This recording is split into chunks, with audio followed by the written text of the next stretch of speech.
Hey you guys, welcome back again one more time to Moxie Emotion in my kitchen today. And again, I have Ariane Resnick, who is here with me, and I brought her back because she makes something that I was so excited to try. I, as you guys know, I'm a big fan of lower carb eating, and along with that comes occasionally a little bit of boredom in my options of things to stuff in my face hole. So sometimes I miss sandwiches or things like that, and she told me that she makes a low carb flaxseed bread that's super easy, hard to mess up, and I was like, I have to have this on my show, and then I'm gonna make it every day for the rest of my life. So tell us a little bit about this bread we're gonna make. Totally. This bread is cool because it's a mystery where it came from.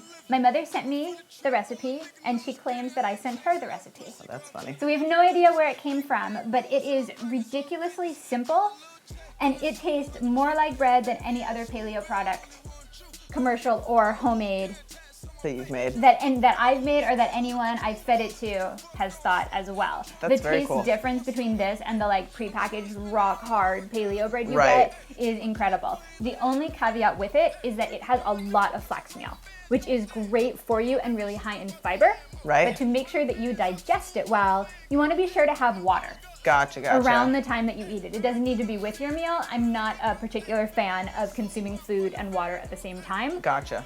Just because it will kind of dilute your digestive juices. Right. Like half an hour before, half an hour after. You just want to make sure that when you're having a big old heaping cup of flax meal, you want some water in your life. And nothing's better than encouraging you to eat more fiber and water, so it's a great way to get better, healthier things into your life. Exactly. Awesome. So let's go ahead and get started. Yeah. We kind of have everything set up here, so I'm gonna let you start mixing it all together Sure. and tell everybody what you're putting in there. Yeah, we are going to do everything first except the flax. Okay, cool. So you put all the other ingredients in the bowl and mix them.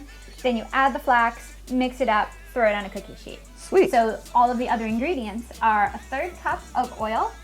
And this is pretty forgiving. You can use olive oil. I like to often use a neutral oil when I want it to be a very straight base with no savory flavor, no sweet flavor, because this is definitely a bread that you can customize Gotcha. to.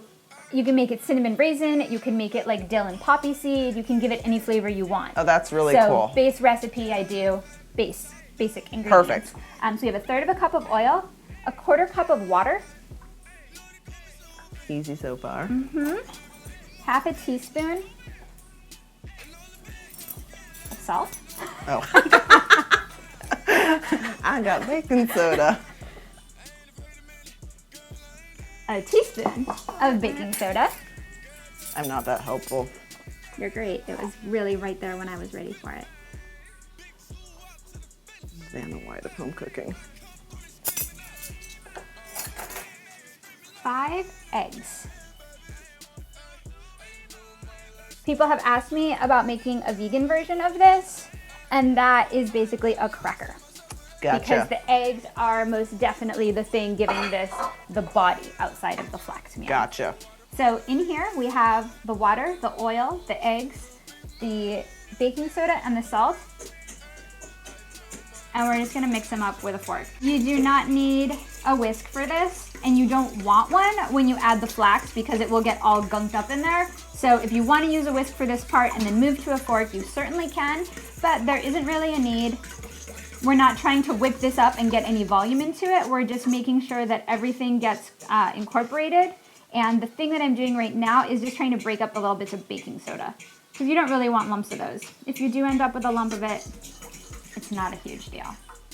And that's just one more reason this recipe is so great. Is like you don't have to be prepared to bake in your home. You just need a bowl and a No, fork. not at all. Exactly. Fork and bowl baking, my favorite. So before I add the flax meal, what we want to do is get a little bit of oil onto the cookie sheet, just to make sure it doesn't stick. You can use a spray, you can use a drop of oil you wipe around with. Then we're going to add the flax meal, which is 2 cups of golden flax. You can use a just straight ground flax, which is a mix of golden and dark, or dark flax. It's not going to be nearly as pretty. Gotcha. It will taste a little bit different with each. The combo, the singles, they all have a slightly different flavor. This is the best looking one, and that's why I use it as the starter. If you want to do the dark flax or the mixed, which is pretty dark, that's a great one to add like caraway seeds and rye type flavors, because it has a darker flavor. Gotcha. So we're just gonna mix this up until everything is incorporated. Do you like almond butter or peanut butter better?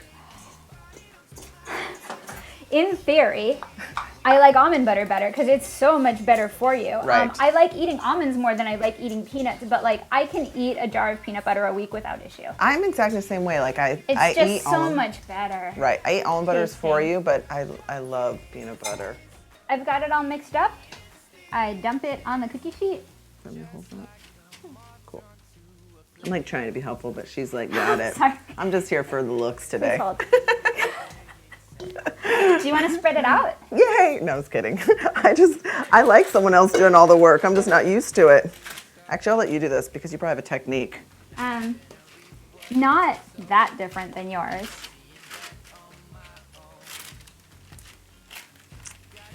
Do you try to go to corner on the pan? Or If you have a tiny pan, yes. For a pan this size, I wouldn't because I like it a little bit thicker. Cool.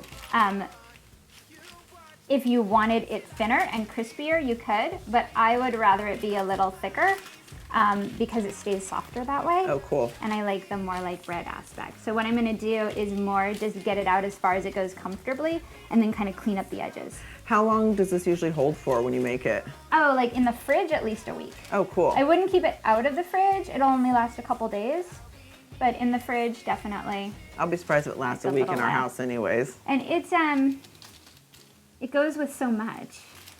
Having something like this, because there's so many other things I make that I always go, if I just had bread, I would love this meal. Like I could put, guacamole on this. I could put any other like fat and protein things I eat. That sometimes you just want that little extra. This would be perfect for. I'm so excited to have this in my life now. My boyfriend's gonna be really happy Good. because I don't let him eat bread anymore. All right, I'm gonna leave this like this. That looks beautiful. It's not 100% super smoothed out, but what's cool about bread is it has all those little holes and things, and this isn't going to happen here because we're gonna be using it flat. Oh, cool. So little lumps and bumps are kind of okay because it gives you back what you lose in the crumb. Very cool. So then we're just gonna pop this in the oven? 350, 15 to 20 minutes. Sweet. All right, I'm You're good putting to this go. in. Oh my gosh, you guys, this smells and looks so delicious. We have bread. So I pulled it out of the oven, and I just want to make sure when I pull it out that it is firm all over. And it doesn't have any of the glossy, Wet look. exactly. Perfect. Exactly. So this is a little bit thicker than normal, and when we spread it out, it was a little thicker than normal. When I call for 5 eggs, typically they're bigger than your eggs were.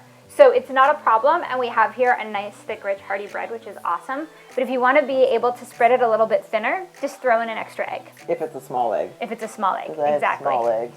Little eggs. I'm sure they're powerful. They're powerful but Eggs. small.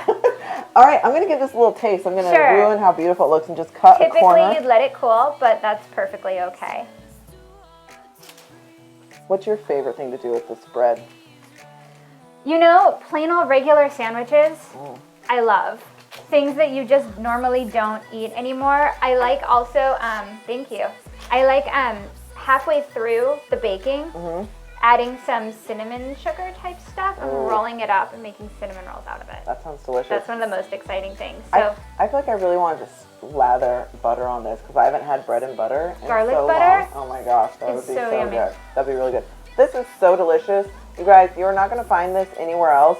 She doesn't even know where this recipe originally came from. and I don't share it often. This is its unveiling. It's unveiling. People ask for it, and I'm like, no, sorry. I feel very Mine. lucky. This is gonna bump up my viewership because everyone's gonna be like, that bread, finally. But if you're a low carb eater and you've been missing bread, this is the way to go. And like she said, just make sure you drink lots of water with it because it's tons of fiber. This is delicious, and this is gonna be my favorite recipe on my channel. I guarantee it. Awesome. Thank you so much for coming. I'm so excited. Also, check her out on Facebook. Check out her website. The links are going to be on the video below. And also check out her cookbook, which the link to that will be on the video as well. It's on sale on Amazon right now, and it was the #1 book over the Halloween weekend, #1 It cookbook. was the #1 cookbook on Amazon. It's available there and in stores like Barnes & Noble. Very exciting. Thanks for tuning in, you guys. Tune in every Sunday for cooking and fitness tips.